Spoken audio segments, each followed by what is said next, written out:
नमस्कार. शिक्षक बनण्याचं स्वप्न पाहणाऱ्या सर्वांचं आजच्या या खास विश्लेषणात खूप खूप स्वागत. आज आपण अशा एका विषयावर बोलणार आहोत जो तुमच्या करिअरची दिशाच ठरवू शकतो. CTET आणि महाटेट या दोन्ही परीक्षांचा अंतिम उद्देश तुम्हाला शिक्षक बनवणं हाच असला तरी आतून पाहिलं तर यात जमीन अस्मानाचा फरक आहे. आणि हा फरक समजून घेणं नुसता अभ्यासासाठी नाही तर एक पक्की स्ट्रॅटेजी बनवण्यासाठी एकदम मस्ट आहे. तर आजच्या या सत्रात आपण 4 मुख्य गोष्टी कव्हर करणार आहोत. एक म्हणजे या परीक्षांचा परिचय आणि त्यांचं स्वरूप. दुसरं, अभ्यासक्रम आणि प्रश्नांची पद्धत. तिसरं, प्रत्येक विषयानुसार त्यांची सखोल तुलना. आणि सर्वात शेवटी, यशाचा एक फायनल फॉर्म्युला. चला तर मग लगेच सुरुवात करूया आपल्या पहिल्या भागापासून, परिचय आणि परीक्षेचं स्वरूप. आता हे जरा नीट समजून घ्या. प्रशासकीय लेव्हलला पाहिलं तर CTET ही CBSE कडून घेतली जाणारी नॅशनल लेव्हलची परीक्षा आहे. याउलट आपली महाTET ही परीक्षा MSc म्हणजे महाराष्ट्र राज्य परीक्षा परिषदेकडून घेतली जाणारी स्टेट लेव्हलची परीक्षा आहे. अभ्यासक्रमाचा बेस बघायचा झाला तर CTET पूर्णपणे NCERTच्या पुस्तकांवर आधारित आहे, तर महाTETचा सगळा फोकस आपल्या बालभारतीवर म्हणजे महाराष्ट्र स्टेट बोर्डाच्या सिलेबसवर असतो. आणि सर्वात महत्त्वाचं म्हणजे याचा उपयोग कुठे होतो? जर तुम्ही CTET क्रॅक केलीत तर तुम्हाला संपूर्ण भारतात आणि विशेषतः KVS आणि नवोदय विद्यालयांमध्ये संधी मिळते. पण महाTET पास झालात तर ती आपल्या महाराष्ट्रातील सरकारी आणि खाजगी शाळांमधल्या नोकरीसाठी अनिवार्य मानली जाते. म्हणजे तुमचं टार्गेट काय आहे यावर बऱ्याच गोष्टी अवलंबून आहेत. आता वळूया दुसऱ्या भागाकडे, जो खऱ्या अर्थाने गेम चेंजर आहे, अभ्यासक्रम आणि प्रश्नांचे स्वरूप. तुम्हाला माहिती आहे का, या 2 परीक्षांमधल्या प्रश्नांचं स्वरूप समजून घेणं हा यशाचा गोल्डन रूल आहे.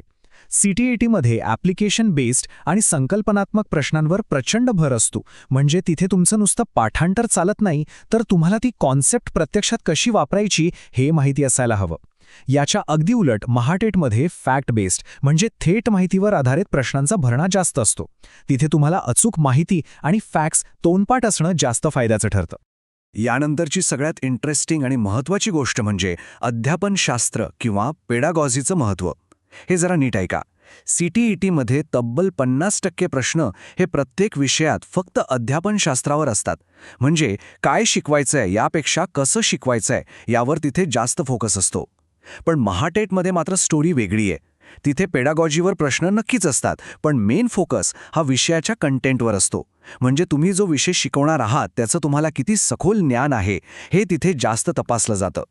आता येऊयात तिसऱ्या आणि अत्यंत महत्त्वाच्या भागाकडे, विषयानुसार सविस्तर तुलना. चला बघूया प्रत्येक विषयात हा फरक कसा दिसतो. सुरुवात करूया बालमानसशास्त्र आणि अध्यापनशास्त्र म्हणजेच CDP पासून. CTETची तयारी करताना तुम्हाला समावेशक शिक्षण आणि मुलांच्या शिकण्याच्या प्रक्रियेवर आधारित प्रॅक्टिकल सिच्युएशन्सचे प्रश्न सोडवावे लागतात. हे प्रश्न थोडे फिरवून विचारलेले असतात. पण दुसरीकडे महाटेटमध्ये मानसशास्त्रातल्या प्रसिद्ध तज्ज्ञांचे सिद्धांत, त्यांच्या व्याख्या आणि विकासाच्या विविध स्टेजेस यांवर अगदी डायरेक्ट प्रश्न येतात. म्हणजे इथे तुमची मेमरी किंवा स्मरणशक्ती एकदम शार्प असावी लागते. आता भाषा 1 आणि भाषा 2 बद्दल बोलायचं झालं तर तुमची अभ्यासाची स्ट्रॅटेजी पूर्णपणे बदलावी लागते. CTETमध्ये काय असतं? 15 मार्क वाचनावर म्हणजे उतारे आणि कवितांवर असतात आणि उरलेले 15 मार्क त्या भाषेच्या पेडागॉजीवर असतात. तिथे सेपरेट ग्रॅमर किंवा व्याकरण फारच कमी विचारतात. पण मित्रांनो, महाटेटमध्ये मात्र व्याकरणावर प्रचंड फोकस असतो. शब्दांच्या जाती, काळ, प्रयोग, समास या सगळ्या व्याकरणाच्या नियमांचा सखोल अभ्यास असल्याशिवाय तिथे चांगले मार्क मिळवणं खरंच खूप कठीण आहे. आता पेपर 1 मधल्या गणित आणि परिसर अभ्यास म्हणजेच EVSकडे लक्ष देऊया. CTETमध्ये गणिताचे प्रश्न तसे सोपे असतात. ते NCERTच्या 1ली ते 5वीच्या लेव्हलचे असतात आणि तिथेही गणिताच्या अध्यापनशास्त्रावर जास्त भर असतो. पण महाटेटची काठिण्य पातळी थोडी हाय असते बरं का. तिथे स्टेट बोर्डाच्या पुस्तकांवर आधारित प्रश्न चक्क 10वीच्या लेव्हलपर्यंत जाऊ शकतात. आणि हो, EVSबद्दल बोलायचं तर महाटेटमध्ये महाराष्ट्राचा भूगोल आणि इतिहासावर एवढा विशेष भर दिला जातो की तो तुम्हाला पाठच करावा लागतो. सोप्या भाषेत सांगायचं तर महाटेटच्या EVSसाठी तुम्हाला चक्क महाराष्ट्राचा चालता बोलता विश्वकोश बनावं लागतं. पेपर 2चा विचार केला म्हणजे गणित विज्ञान आणि सामाजिक शास्त्राचा, तर इथेही तोच नियम लागू होतो. CTET देणाऱ्यांनी इयत्ता 6वी ते 8वीच्या NCERT पुस्तकांना अगदी घट्ट पकडून ठेवणं गरजेचं आहे, कारण त्यातूनच थेट 60 प्रश्न येतात. तर महाटेट देणाऱ्या उमेदवारांसाठी स्टेट बोर्डाची 6वी ते 8वीची पुस्तकं हाच त्यांचा बायबल किंवा मुख्य आधार असतो.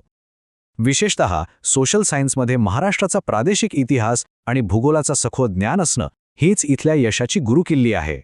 आणि आता आपण आलो आहोत शेवटच्या टप्प्यावर, भाग 4, अंतिम निष्कर्ष आणि तुमच्या यशाचा फायनल फॉर्म्युला. बघा, अभ्यासक्रम आणि प्रश्नांचं स्वरूप कितीही वेगळं असलं ना, तरी पासिंगचे निकष दोन्हीकडे अगदी सेम आहेत. ओपन कॅटेगरीसाठी 60% आणि रिझर्व्ह कॅटेगरीसाठी 55%. हीच पास होण्याची अट दोन्ही परीक्षांना लागू आहे. भाषेच्या पर्यायांबद्दल सांगायचं तर CTETमध्ये हिंदी आणि इंग्रजीसोबत तुम्हाला एकूण 20 भाषांचे ऑप्शन मिळतात, पण महाटेट प्रामुख्याने मराठी, इंग्रजी किंवा उर्दू या 3च माध्यमांतून देता येते. आजच्या या संपूर्ण विश्लेषणाचं सार सांगायचं तर ते या एका वाक्यात अतिशय अचूकपणे मांडता येईल. जर तुम्हाला CTET क्रॅक करायची असेल तर तुमची सगळी एनर्जी कॉन्सेप्ट्स किंवा संकल्पना क्लिअर करण्यावर लावा. आणि जर तुमचं टार्गेट महाटेट असेल तर महाराष्ट्र स्टेट बोर्डाची पुस्तकं अक्षरशः वाचून पाठ असणं खूप जास्त फायद्याचं ठरतं. हाच तो यशाचा खरा फॉर्म्युला आहे जो तुम्ही कायम लक्षात ठेवायला हवा. आता जाता जाता एक अतिशय महत्त्वाची गोष्ट सांगतो. गेल्या काही वर्षांचा ट्रेंड पाहिला तर MA-टेटच्या तुलनेत CTET ही परीक्षा खूप जास्त नियमित आणि वेळेवर होत असल्याचं दिसतंय. ही फॅक्ट आणि आज आपण पाहिलेले अभ्यासक्रमातले हे सगळे बारकावे लक्षात घेऊन तुम्ही स्वतःला एक प्रश्न नक्की विचारा. तुमच्या भविष्यातल्या करिअर गोल्ससोबत यापैकी कोणता मार्ग सर्वात जास्त मॅच होतोय? कारण या प्रश्नाचं उत्तरच तुमच्या यशस्वी प्रवासाची पहिली पायरी ठरणार आहे. तर मग विचार करा आणि तयारीला लागा. आजच्या या विश्लेषणात सहभागी झाल्याबद्दल खूप खूप धन्यवाद आणि तुमच्या अभ्यासासाठी ऑल द बेस्ट.